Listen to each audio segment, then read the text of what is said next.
வணக்கம் பிள்ளைகள். கடந்த வீடியோவில் நாங்கள் பார்த்துருந்தோம் அமிலம் குவிக்கப்பட்ட நீரை நாங்கள் மின்பகுக்கும் போது மறைமுனையில் ஹைட்ரஜன் வாயுவும் நேர்முனையில் வந்து ஆக்சிஜன் வாயு வெளியேறும்னு சொல்லி.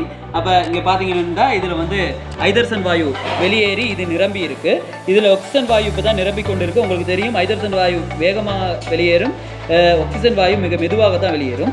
அதில் ஹைட்ரஜன் வாயு தான் அப்படிங்கிறத நாங்கள் பரிசோதனை செய்யணும்னா அங்கே என்ன நடக்கும்னு சொன்னால், நாங்கள் எரியும் தனக்குச்சை அதுக்குள்ளாக செலுத்தும் போது பொப் என்ற சத்தத்துடன் அணையணும். பார்ப்போம் அங்கே ஹைட்ரஜன் வாயு பொப் என்ற சத்தத்துடன் எரிந்து அடையுதாங்கிறத பார்ப்போம்.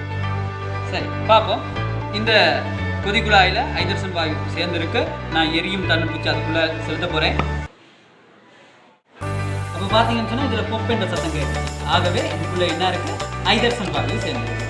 ஆகவே அமிலம் குவிக்கப்பட்ட நீரை நாங்கள் மின்பகுக்கும் போது மறைமுனையில் ஹைட்ரஜன் வாயு சேகரிக்கப்படும்.